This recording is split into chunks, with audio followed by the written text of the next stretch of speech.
This is the Extra Point Podcast from Arizona's family. Well, in a summer of negative headlines here in Arizona sports, one has kind of jumped off the page. Positive headlines, some hope for the future. Zach Gallen has just been masterful for the Arizona Diamondbacks, and our next guest has gotten to see it up close and personal. The one, the only, Jody Jackson from Bally Sports Arizona, an old friend, and it's great to see you. Is it jacket weather tonight in Milwaukee?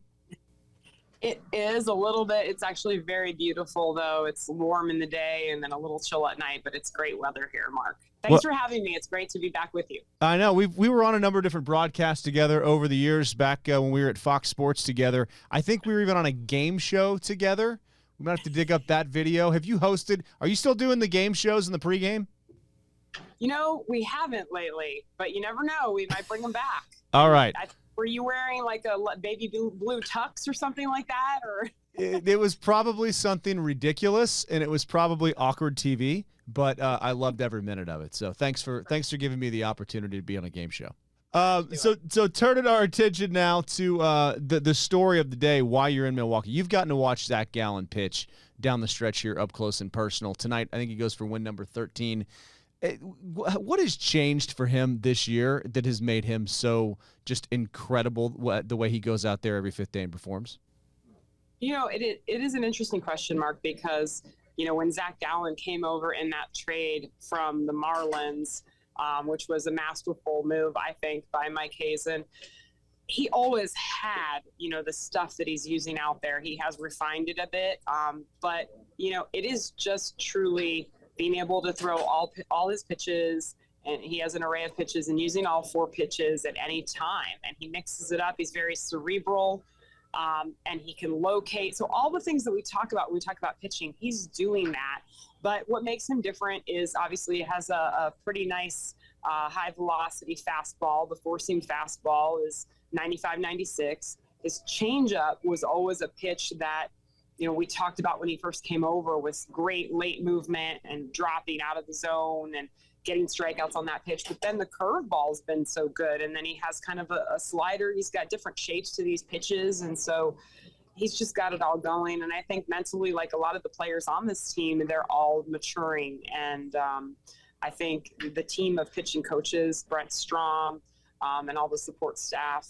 Dan Herron is someone that Brent Strom has given a lot of credit to for the game plans and everything. It's all coming together for Zach. So that talent that he had, I was excited when he came over and he put up really good numbers. He had a string of 23 or 24 games where he went 6 innings and 2 or less runs. And so that was amazing in its own right. And then this year coming out with a 44 and a third inning scoreless streak, 7th longest in baseball history. He's pretty special. So I think hopefully he's just scratching the surface of this. I mean, how much hope does this give you for the future here for the Diamondbacks? Oh, a lot of hope because, you know, the one thing that you know in baseball, though, is that nothing is guaranteed. Just because you did it one year doesn't mean you're going to do it the next. But I don't see any reason why Zach Gallen and Merrill Kelly, who have both been really, really good this year, couldn't have similar years next year. And then you add in these young pitchers that we've seen come up, Tommy Henry, Dre Jameson, Ryan Nelson, Brandon Pfaadt has not even been up here yet. These are all guys that can start in the big leagues. And, you know, again, things will never be as smooth as, you know, when guys go for a pretty smooth stretch. It doesn't sustain because the game of baseball is so hard. But I think these guys are all capable of being quality major league pitchers. And then the young outfielders and just this team, Christian Walker's the veteran that, you know, provides pop, and Josh Rojas. You've got a nice mix of veterans and then a lot of young guys. The bullpen is the one area that really needs to be fixed, and I am quite sure that the D-backs front office is working on that. Next year, heading into spring training, are we going to be having are the Diamondbacks a playoff team discussion, in your opinion? I think so. I think a lot of people actually, as I travel around to different cities, and I've been to 3 cities here in the last 8 days, and they all mentioned to me, wow, you know, we really think the D-backs are a wild card team. It is very tough to be in a division with the LA Dodgers, as the Padres know, as the Giants know. The Rockies are the team that has been at the bottom. You know, the D-backs are set to finish 4th here in the division.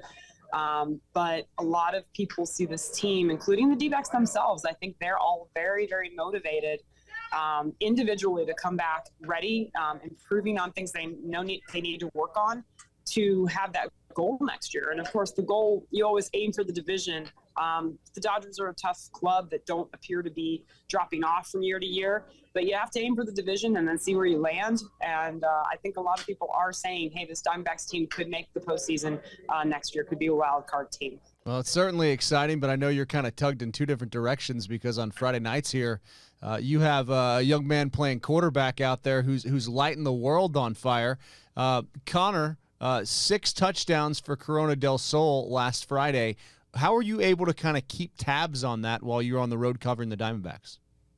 Well, so, Mark, it was the first game that I've missed. So he had his freshman season where they went 8-0 and he put up some pretty big numbers. And I was at those games because we weren't traveling back in 2020. And then 2021 last year as a sophomore playing varsity, I was able to go to those games. And this year it just worked out because I always do the last couple of road trips and it was just impossible to be there. So I was a little bit, I wasn't nervous for him. I knew he was going to go out and do what he always does. But for me, it was just kind of unsettling to not be there. But then he went out and threw 6 touchdowns. And I guess it's a new school record at Corona. So I've joked that maybe they won't even let me into the stadium now. I don't know. How do I keep tabs, though? Well, the student group that I think it's Varsity Sports Show, they do a great job. That particular game, they were having some Wi-Fi issues. So I've just gone back and I've seen a lot of it now. It's funny. I've seen, of course, I've seen the highlights, and I even watched the first quarter the other night here at like 2:30 in the morning when we landed in Milwaukee.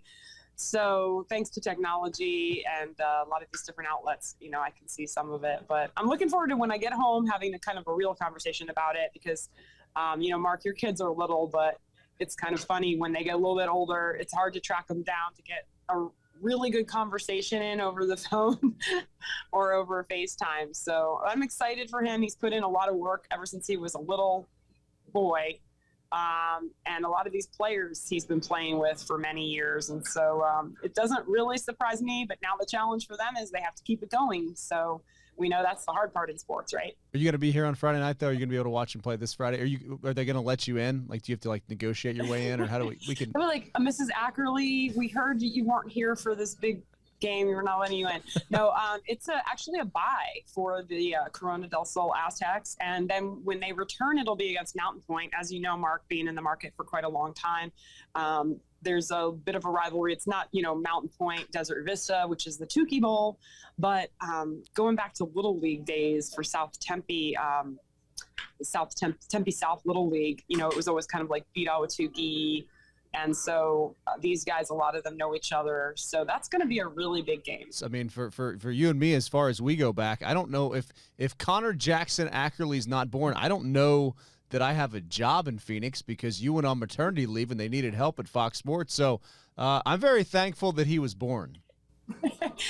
Me too. And Mark, honestly, you do great work, and I know you would have been fine and you would have found your way here. But yes, my maternity leave opened up a spot for you to come in, and we were really grateful for that. You did a fantastic job, and then we were coworkers, of course, when I came back. And so it's funny though, because my kids have been telling me there was another opportunity for another reporter when my daughter was born. And so thanks for saying that, and we're happy we could help you in April out, at least initially. So you got us to town, and we'll be following every step of the way with Connor here and see if he can break his record in 2 Fridays in that showdown. So we know you have a pregame show to do in Milwaukee. Last question, my producer Matt Hippie here is from Milwaukee. Have you hit up any good restaurants in Milwaukee? Like, is there a good spot that's opened up that he needs to go home and check out? Well, what's funny, other years I've had more time to kind of be here, and we went to a great steakhouse a few years ago.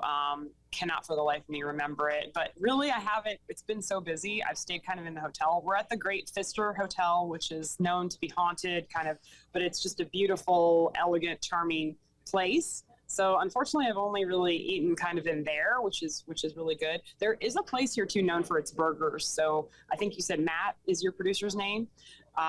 Matt may know the famous burger place, but I saw a picture of someone who ate one of them, and it looked amazing. So I may have to figure that out for the next time I'm in town. What's it called? It might be Cops. Cops. He says Cops. Check out Cops. Okay, I think that is it, yeah. But, you know, here in the press box, I've had my fair share of last night I had some kind of pasta with sausage, and there were hot dogs, and there were brats. And so I'm probably going to have a brat here tonight, to be honest. Yeah, and then there's a race with them afterwards. Is the hotel haunted, by the way?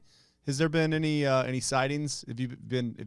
Are you safe? You feeling good? I mean, I'm okay, but a couple of years back, Patrick Corbin saw a family of ghosts and ended up staying at a hotel down the road. He literally moved out of the hotel and stayed at the casino down the road, which I'm going to pronounce it incorrectly, so I won't go there. But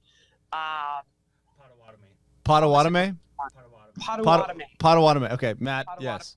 Yes. So I think, you know, because Patrick Corbin was seen down there because he was scared of the ghost of the Fister. But, you know, I could see you get in there, there's some pictures on the wall that are kind of eerie and a little creepy. And you're like, oh, yeah, I could see where some people have seen some ghosts here. Well, this has been a very enlightening conversation. So thanks so much for taking some time. We know you have a pregame show to do. But, yeah, just shedding some light on Zach Gallen, your son, throwing touchdowns, and the ghosts in Milwaukee. Thank you. Thanks, Mark. It's great to talk to you.